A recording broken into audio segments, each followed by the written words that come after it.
lecture in the Sliver lecture series for the winter semester. We are continuing the information session topic. Tonight I'm happy to welcome Seppi of Tronic Studio in New York City. Jesse is a principal and founder of Tronic Studio, and he's also a visiting professor at Columbia and Pratt University. Jesse, along with his partner Vivian Rosenthal, studied architecture at Columbia University and soon after started Tronic Studio, which is a multidisciplinary design firm addressing issues of motion and enveloping environments. In their work, they strive to discover overlapping potentials in architecture and adjacent design fields, while working hard and diligently to incorporate creativity and technology into that process. Their use of hyperglass materiality and constant shifts in scale engage the viewer and challenge their perception of reality. In one review that I read, a reviewer stated that their work looks like dreams of the future, and I look forward to that tonight. Thank you.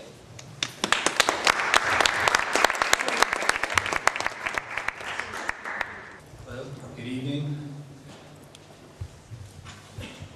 So that was a great introduction. Thank you for having me. Obviously, I'm Jesse from Tronic, and what I'd like to do tonight is I put together a nice cross-section of our work, together a mixtape for music. Depends on the audience and the kind of things that are poignant. So let me start out with a little bit of history. As was mentioned, I met my partner Vivian Rosenthal, who you can see there on the left next to me, roughly in the late 90s at Columbia. Prior to that, I was in and out of many architecture studios, including Morphosis and Stephen Hall, and some of the other big names in architecture. Also doing a lot of beta testing with the sort of digital tools at the time that we were also very excited about. And I think it was that excitement that brought Vivian and I together. We had many discussions about the potential of these sort of filmic processes and the overlap with architectural structures. I have a diagram here that... Jesse, you don't have anything to show yet. Okay, I'll have to wait for that.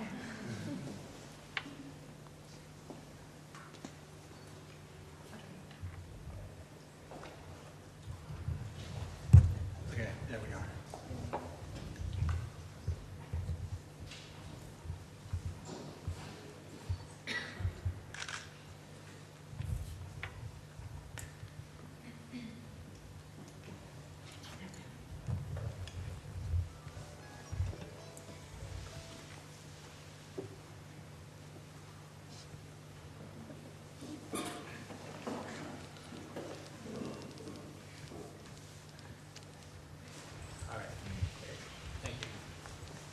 So as I was saying, that's Vivian, my partner, on the left there. We had many discussions in the late 90s about the potential overlap between a filmic experience and a spatial experience. And we saw many ways for this intersection to be turned into an exploration or a design studio, which is precisely what we ended up doing. This diagram shows one of the fundamental sort of ideals that drives many of our projects up front conceptually, and it's sort of pitting together or overlapping structures of perception and reality, and to try to find those intersections or those nodal points that are most interesting. So it takes a certain filtering of this information to find these interesting moments. And it's not only up to us as creative individuals, but also up to the clients who bring to us their desire for design. So there's a lot at play here for something special to happen. And in the middle, at these points of overlap, is an experience. So above all else, Tronic is after making and expounding upon meaningful experience.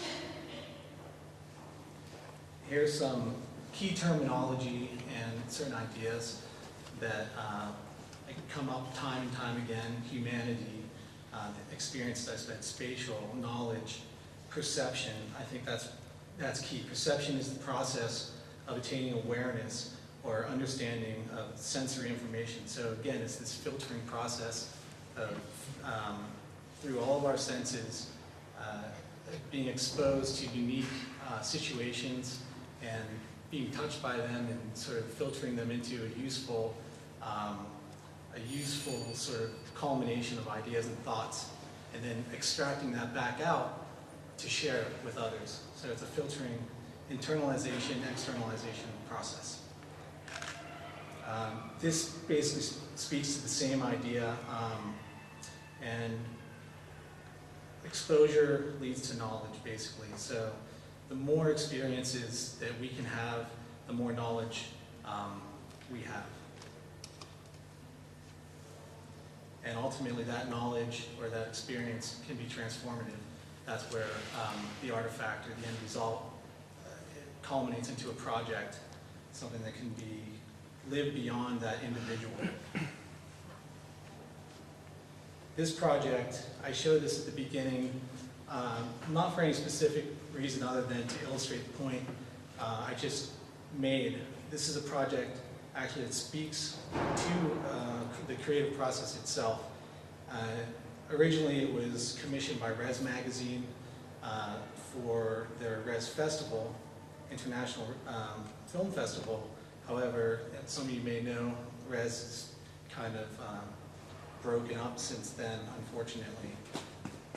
But the project lives on, so we're still developing this. The idea basically is we got together with a group called Misnomer in New York City, who it's a dance collective, and we choreographed certain, routines that would exemplify the extraction, this internalization of certain structures and reformation within the body of new ideas, and then the externalization of that thought.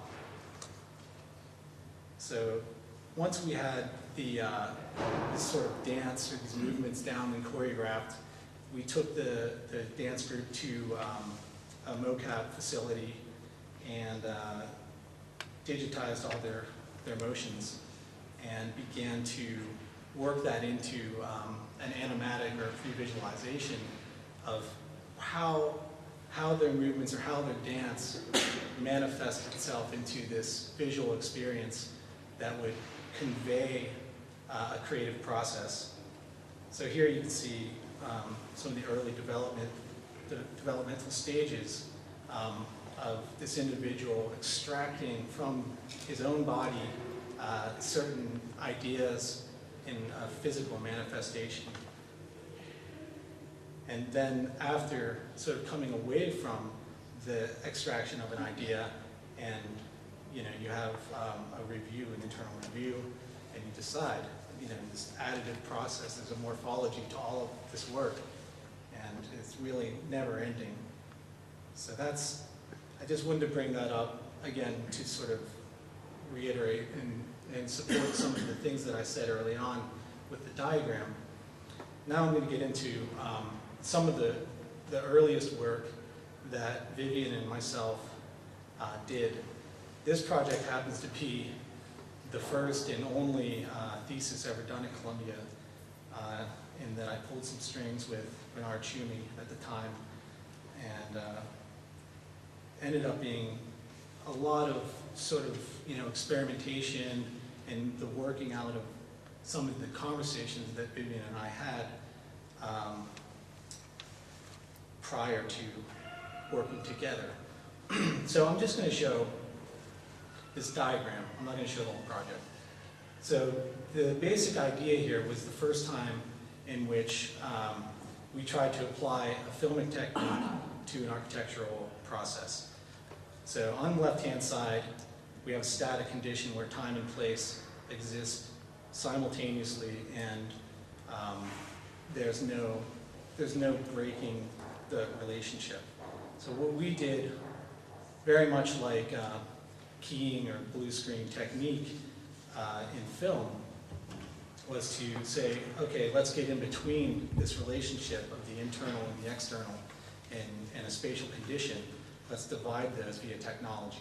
So we found, a site, a physical site, which is kind of in that illustration above. That old sort of industrial structure exists on the Hudson River, and the other site would be a gallery space. So you rebuild the exact same thing to the exact same spec. And therefore, because they share the exact same specifications and dimensionality, they can be separated because they have that in common. So once you have the internal and the external separated, you now have the opportunity to create a third sort of virtual reality where place and time now are separate. And the ability to edit them separately and create a heightened experience or an astatic condition is now possible. So this kind of thing was very exciting to us. This is like pre-Matrix, by the way. So that movie obviously kind of blew us away, some of the ideas in there. Around that time, again, we were doing a lot of installation work at various galleries. This one, called New Spaces for New Bodies, like the last one, explored the overlap between filmic technique and architectural spaces, this time relating specifically to the human body and its ability to define a scale, a certain scale or believability. So here what was done was to, we had a very large space where we kind of carved out this hallway, very long hallway, and then we recorded the hallway before the installation was finished. That sort of condition, or the found condition, was then digitized, processed, and then reprojected onto itself so that there could be this sort of illusion created of a virtual space. So we had to control the perspective, obviously, for this to work. It's a very hard project to show. It has to be experienced, but I think the idea is important. So this person, this sort of catch, the giveaway, is at first glance, you just saw the space as it was, and you were convinced that, okay, I'm looking down a hallway. People didn't see the seam between the virtual or the film and the architecture. However, what small video documentation of it we have, I'm going to show you. You will see the seam because it was very dependent on lighting. The camera doesn't capture that.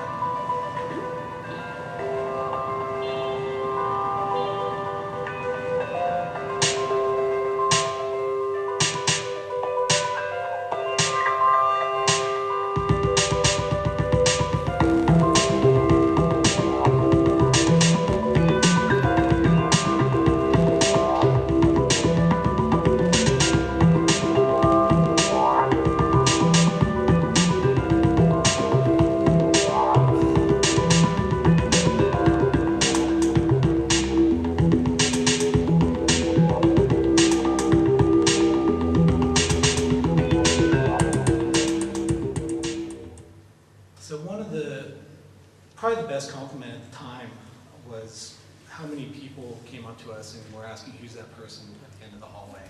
So we knew that the experience worked. Other projects at the same time, there was a sort of, there was a lot of interest in these sort of pop-up stores that sort of overlapped with the arts and retail. And we did quite a few of these at the time. One of the first ones was for Diesel jeans, or Diesel denim. And there's a gallery in Soho where we were asked to do an installation, and it was kind of open-ended. We decided to explore retail in the idea that clothing and buying things can create a certain high. And so we wanted to experiment with what is it like to actually see your own image amongst the clothing to really heighten that sort of strange high people get and help sell clothing in this way.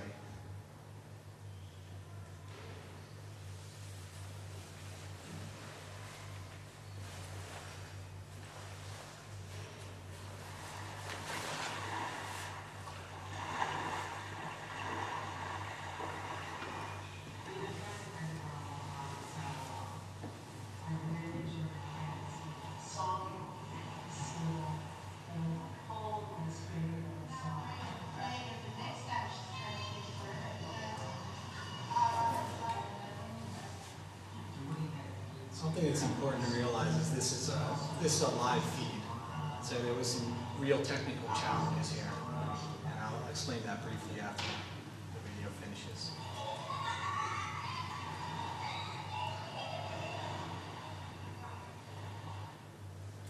So again, what we were seeing there was a triptych, or 3 projectors on the wall. There was also some this sort of ATM-like interface that we built into the wall, and it had a TFT screen that would drive an algorithm that we created for video. So it was a way of getting getting consent to use people's imagery without them knowing it. So the trigger was to sign your name, and the hidden camera would take a video clip of your image. That image was then filtered through our algorithm, mixed with this particle-based animation, and your image would now show up on the wall about a minute after the image was taken. So people always get a kick out of seeing themselves. At the same time, again, Res Magazine, and this is many years before the other Res thing that I showed took place. They do a thing every year called the Res 10. So they pick 10 creatives from around the world to keep your eye on, and we had the opportunity to be chosen for that. And with that, they asked us to do a piece, and this was probably one of the first pieces that was much more poetic and maybe less tied to an installation, but more tied to the idea of the urban fabric. And at the time, there was a new construction, or this overpass going up near where I lived, and it had a movement, a very slow movement to it with the cars, and this sort of heaviness to it that made me feel, and this is personal, made me feel like I was, underwater and next to something, some large structure like a ship or a whale. So that's why it's called the BQC instead of the BQE, Brooklyn Queens Expressway.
So now the studio is now growing, and we're being asked to do a lot more traditional broadcast work.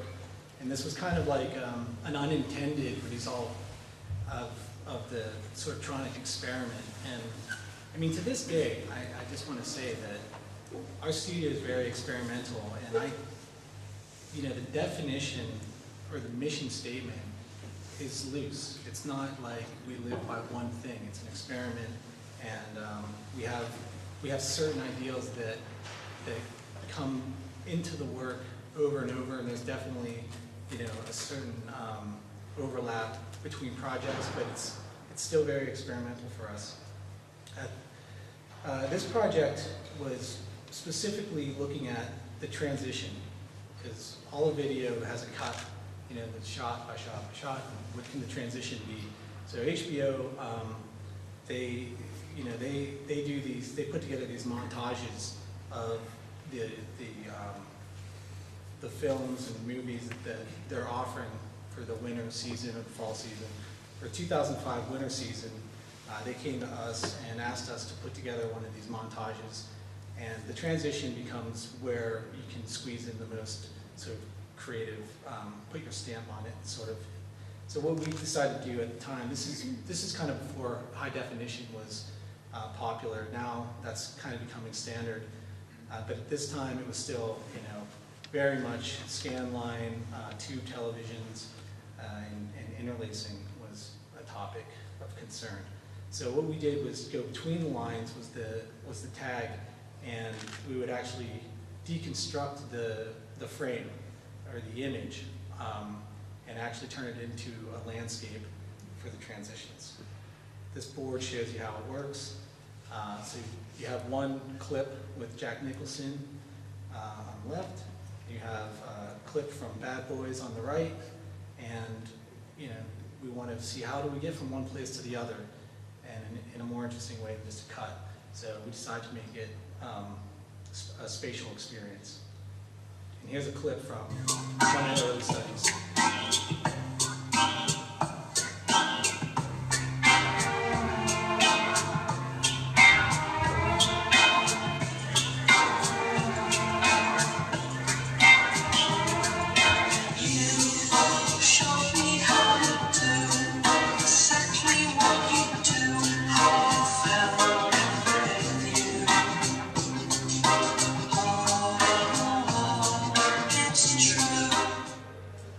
That actually was just a study. The end result's much longer, and I didn't think it was necessary to play. We did quite a lot of work for Nike at the time. Things from pop-up stores to interactive experiences on the web and broadcast video. Probably one of the most impactful ideas that, you know, we were involved with was the inception of Nike Lab, which is now, and I think still, the main website for Nike design and the more experimental design and projects that they do. So at the time, they're thinking, you know, how do we show our products in a new way, a fresh way, an interesting way? And again, I think they came to us given our background and our sort of different approach to this subject matter, you know, bringing everything through our architectural backgrounds. So that lends itself to a different result almost every time. So we said, why not jump scale and get inside of the shoe and explore the minutia, explore the connections, and treat this thing, you know, like an exotic work of architecture or something along those lines. And it turned out to be very successful.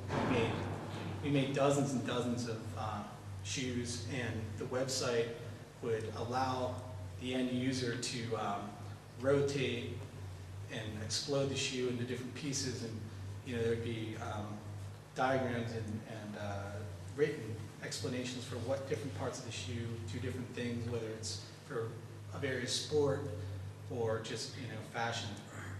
Here's some of just a little montage of shoes that we made. Okay. This may sound like later.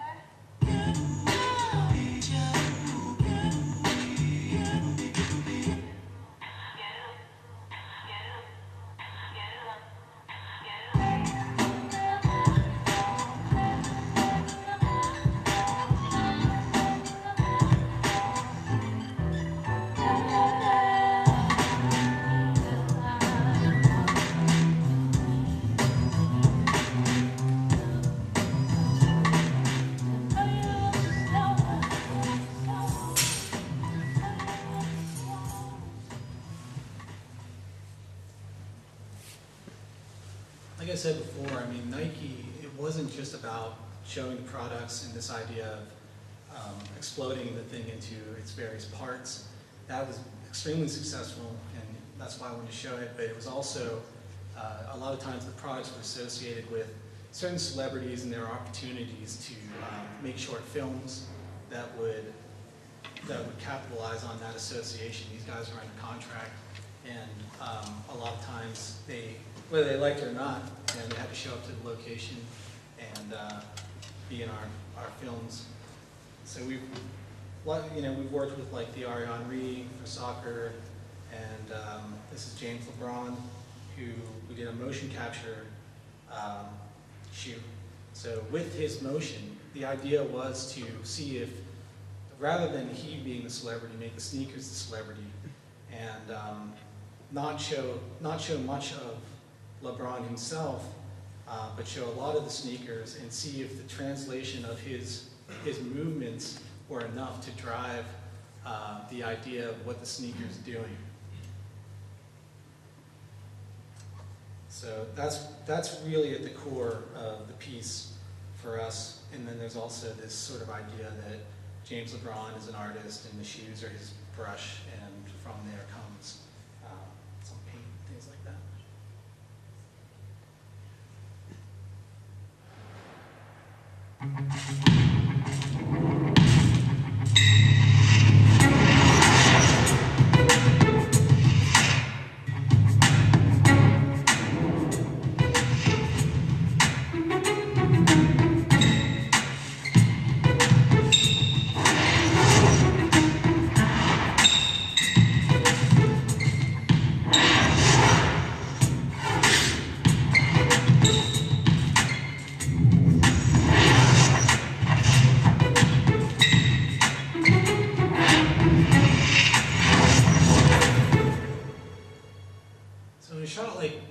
In a piece like that, pre-visualization is just key.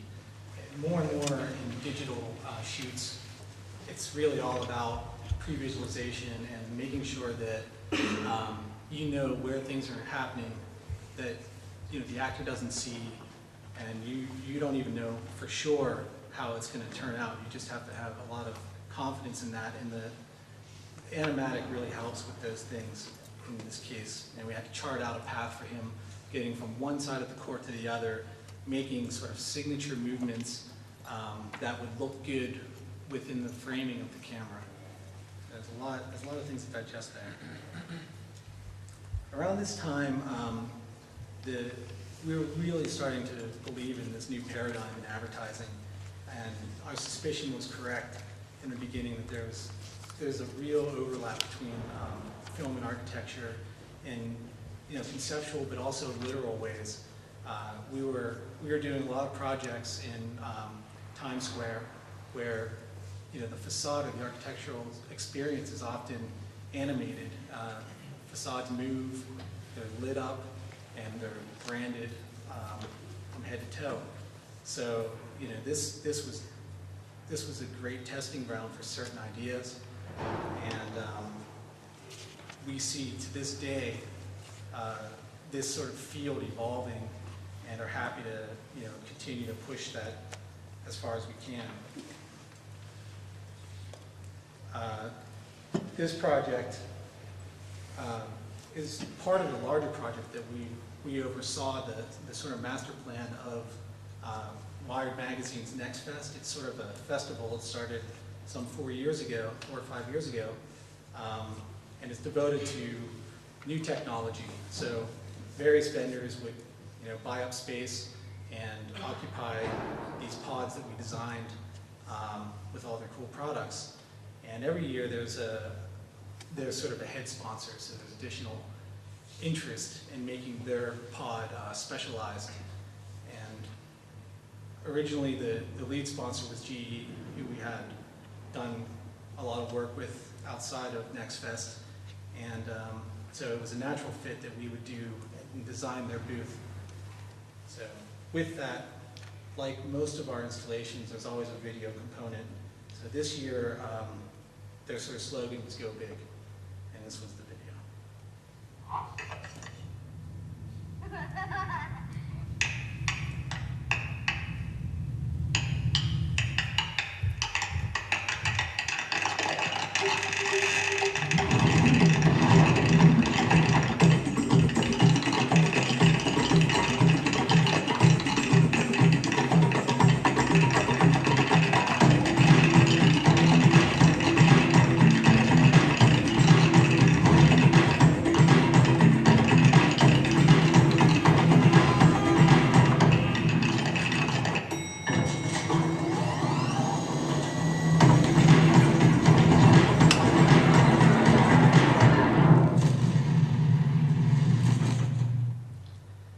I think the idea for that piece came to me a couple years earlier when we did an installation in Washington, D.C. at the Reagan Center for GE. And on the Acela train back to New York, I was sitting with some, GE executives, and they were this guy was going on and on about how it's everywhere. It's in the train, it's in the bolts, it's in the fuel, it's in their products just are there in a sort of invisible way and everywhere. So this Go Big idea was obviously to jump scale and to say that with one building block you can create worlds, and that's sort of what GE does. Another similar project commissioned by Target was 3 films that were to live on a newly constructed sort of outdoor venue in Victory Park, Texas. It's the largest deployable set of screens in the world, and it was really exciting to us again because for the first time, not only was the image confined to a certain aspect ratio and static position as it relates to the external experience, but now the video itself was living on something that was moving and could be choreographed. So it was another step forward in pushing this experience. So there was 3 projects. One is done, the Marbles piece is done. The second piece, Revolutions, is playing now. And the third one, Condensation, has not been aired yet. It's coming up in, I think, next year. So here you can see one of the facades. There's two sides to this building. It's American Airlines Center and Victory Park, and you can see that these signs can separate and move on tracks. There's another view. And I'll show you how that works later and why it was a lot of fun for us and interesting. First, I'll just show you some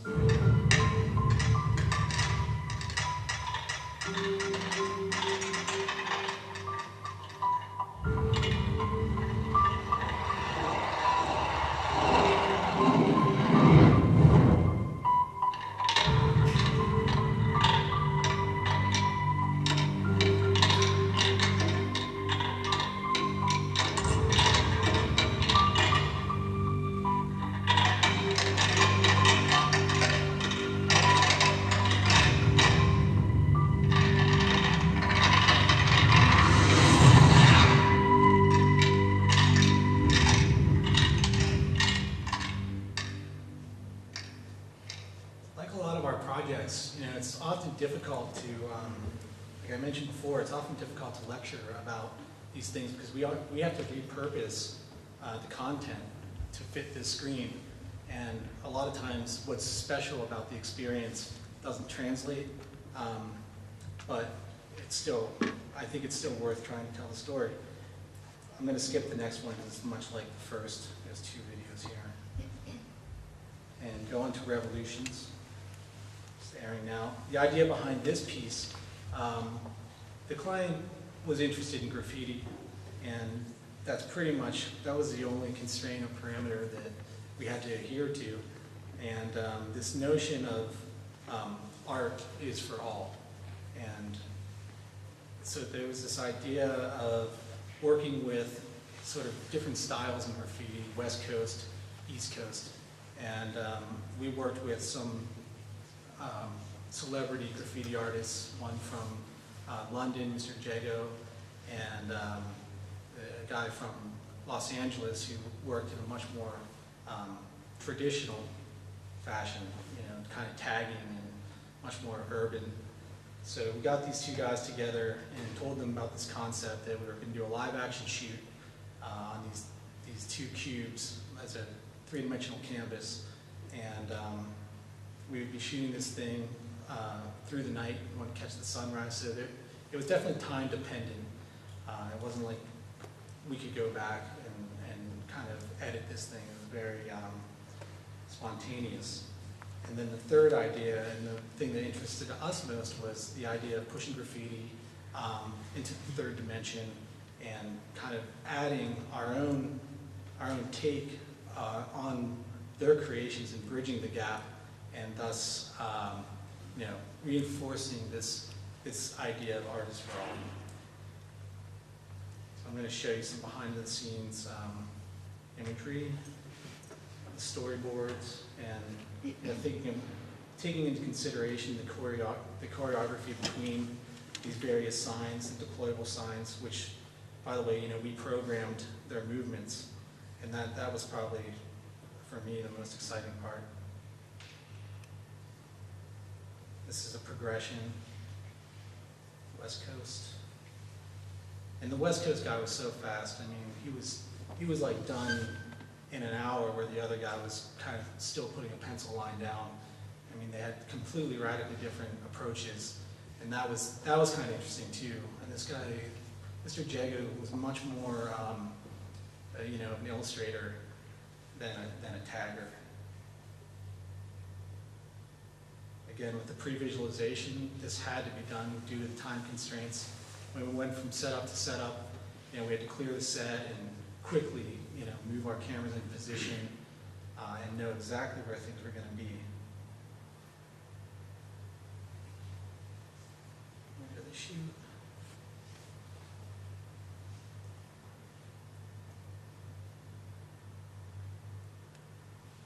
And the end result.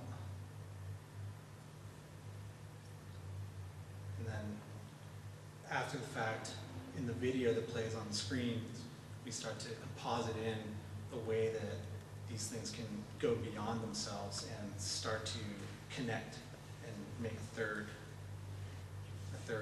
construct. And we worked with these guys, tried to understand their sensibilities and the different styles. Like I said before, the one guy was much more kind of meticulous and sensitive, and the other guy was kind of heavy-handed, and the sculpture kind of was reacting to that. For time, I don't think I'm going to show the piece, but you can see it on our website. This will show you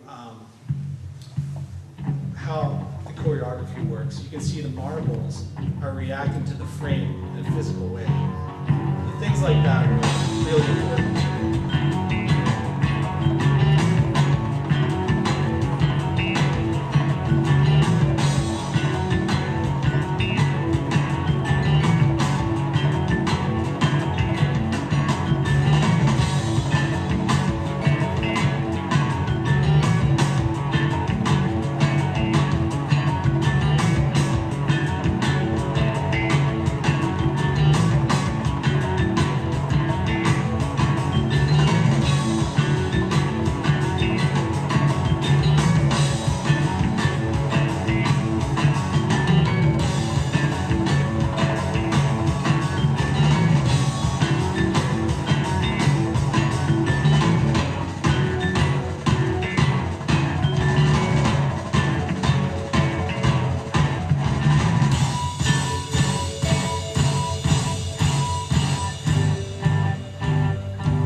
Very interesting things happening with this kind of branded content that lives on the facades of these buildings. One of the first projects we did, which I don't have here, was for Reuters, and there were some 14 screens that weaved their way inside and outside of the building's facade. It's another interesting challenge. The aspect ratios for these things can be really difficult. Like that was an upside down T, very, very far away from 3x4, 16x9. Like I said, I'm just going to show this another project we recently did for Samsung in Times Square on their Jumbotron screen. I think it's the second, and this was for the Beijing Olympics.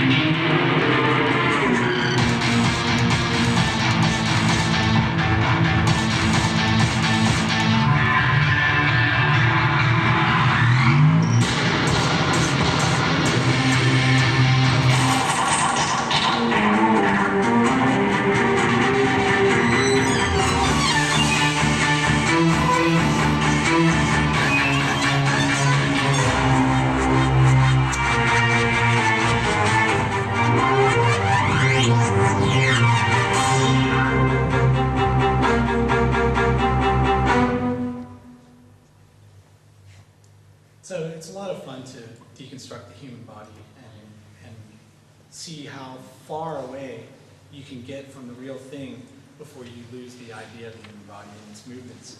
The human species, it's been noted that we're more likely to copy one another's behaviors than any other species on the planet. So understanding and identifying the human image, even if it's completely removed from a pair of sneakers or broken into 1,000 particles, and it's in there, or the motion's driving it, you'll usually recognize it. Sony, we've been doing quite a few installations in various stores across the United States. This is in New York City on Madison Avenue, and this again had to be made for different formats because it lived on, I think, 3 HD screens wide was the original intention.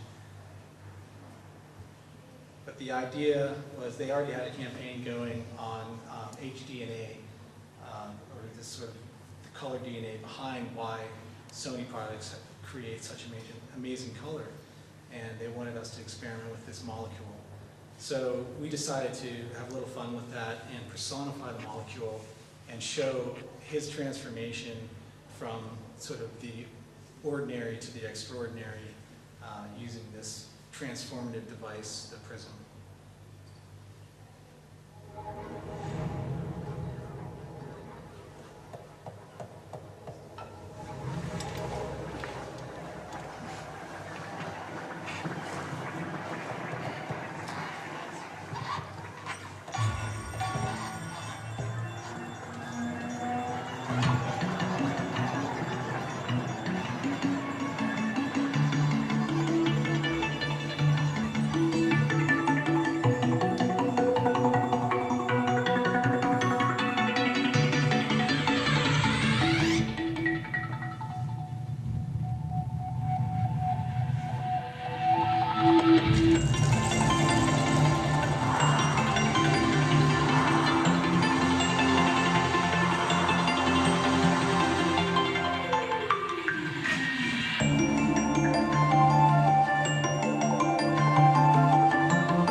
A lot like GE, I think our fascination with scale and the continuum of the world around us plays into the work.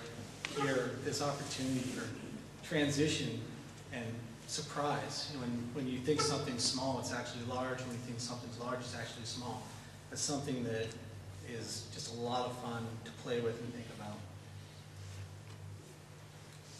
This was a project for Oracle, an interactive piece that was in San Francisco recently, and these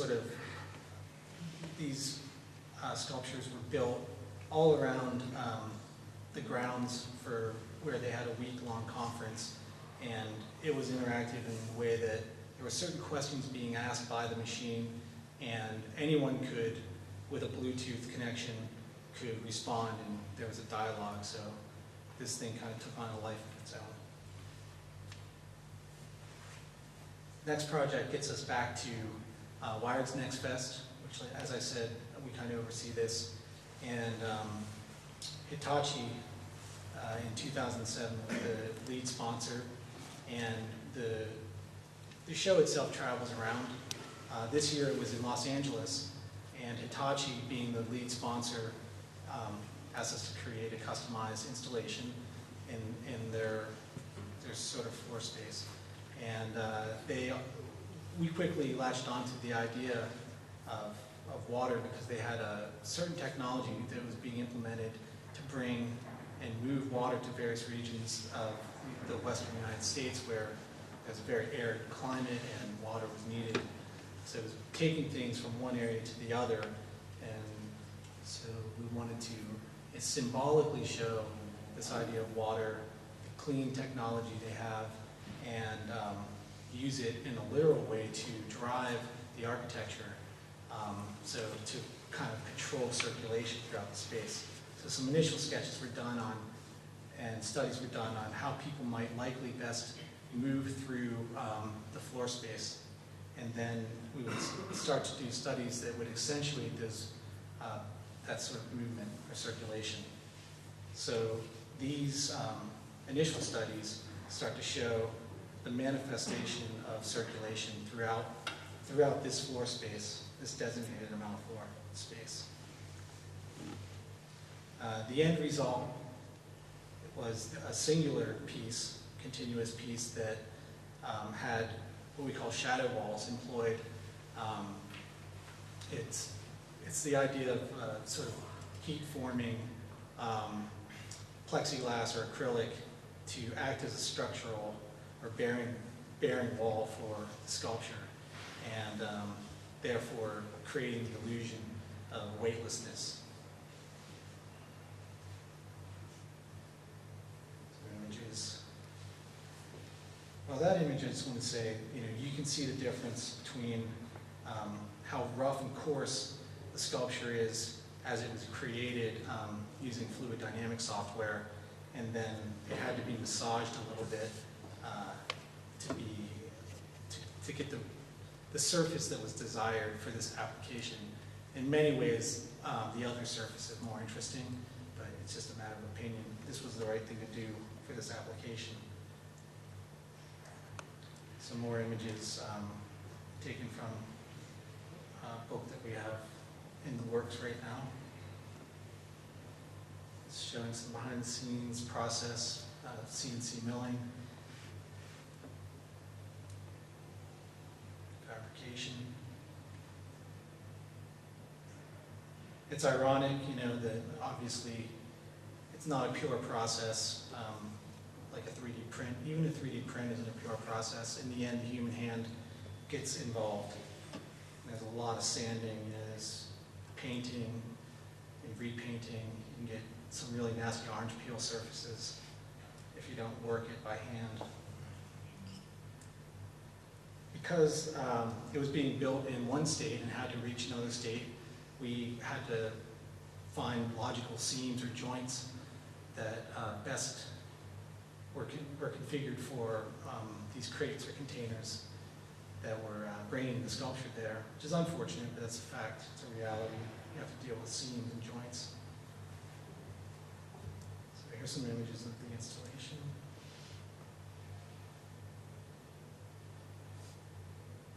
And this is before, like I said, we actually designed all kinds of, other exhibit type structures that went in and around the sculpture, but these photos, it's better left uncluttered. This was a question asked by Digit Magazine, and I think I've already covered it, it's just this sort of schism between the digital and the physical, and I think we answered pointing to a project that we did for Sharp in celebration of the Aquos line of televisions. We realized that there's sort of manipulation by the man-made that oftentimes resembles a structure that we can find in nature. And since then, this term biomimicry has been used quite a lot. We, at the time, called it synthetic and continue to call it synthetic manipulations. The CG version.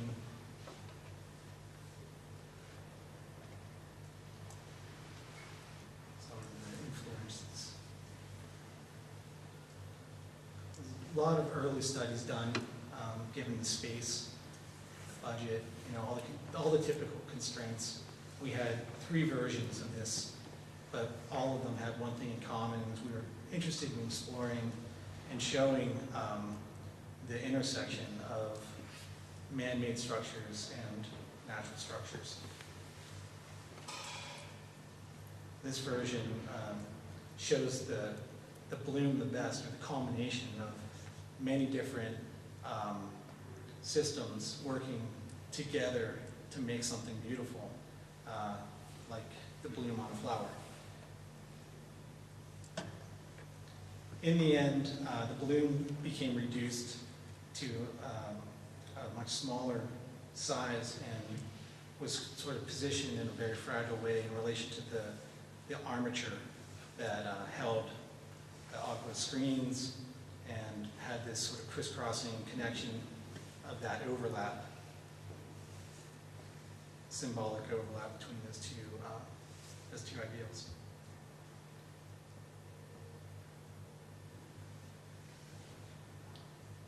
So the 3D prints were really important in pre-visualizing these complex shapes. And there was a whole mess of construction drawings, believe it or not, for this project. It was very hard to make the supporting structures disappear. That was very important, and a lot of work went into making them, or helping them disappear. So, quite a lot of interesting cuts with plexiglass, acrylic. Similar process, high density foam. So this is the result in the space. And it was used for a month for various events held by various people.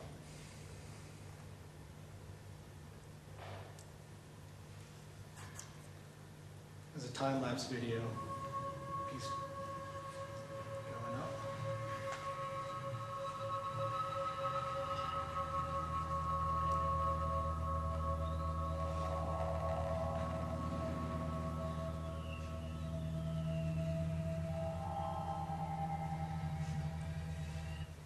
It was a crazy night, can't you tell?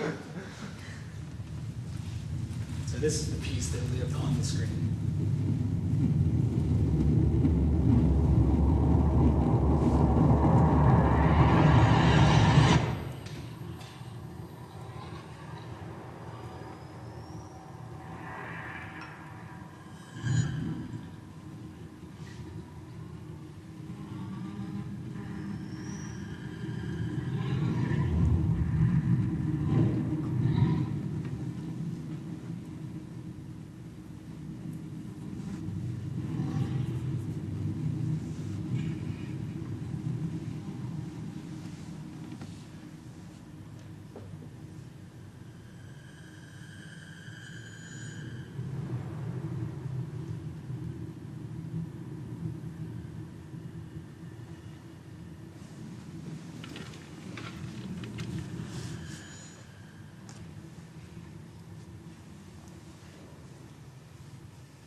having that play on the sharp screens was really amazing, the way it lit up the room and played and danced across the reflective surface of the sculpture, and sort of really echoed the sort of emotions that we were after. This is an interesting project. I can't really go into details about it because it's not out yet, but it's a PlayStation, Xbox type video game that we were involved in helping develop the sort of the look and feel of the thing. And the idea is perfect for a video game or Hollywood film or something, but the basic idea is that in the near future, certain environmental catastrophes will, make cities like Dubai sort of, non-viable, and these places would best be suited to be re-inhabited by ex-militant types, and that's sort of the world that we were asked to help create. So we took our cues in many cases from existing buildings, but also like this one in the foreground designed our own that would work better compositionally and fit into the gameplay.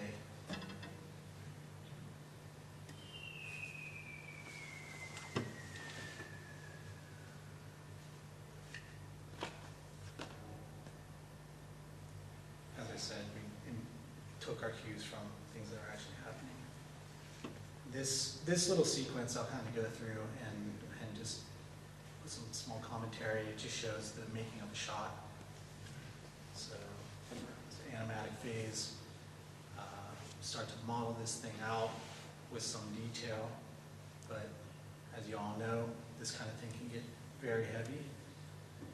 So start to employ certain compositing techniques, matte painting being one. So we would start with an actual 3D model and then render this out and add the micro details later after the fact and use that as a matte painting, which would render much faster and eliminate any anti-aliasing problems.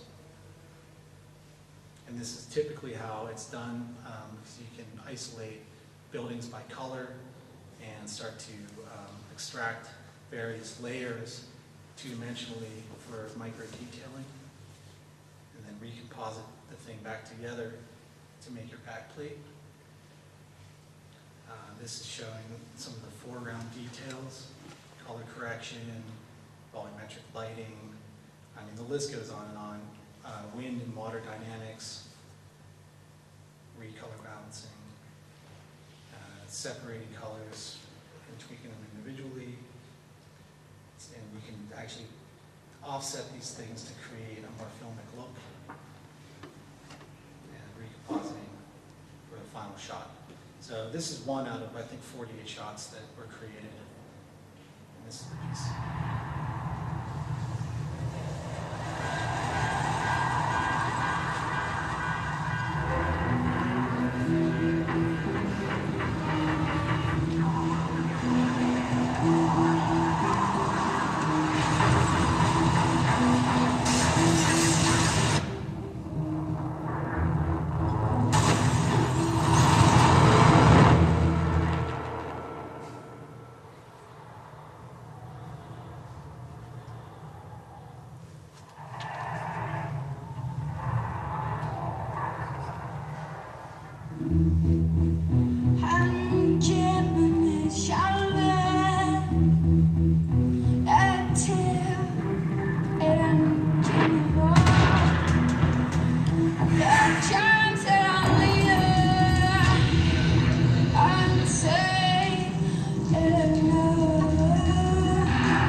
otherwise it gives away too much information.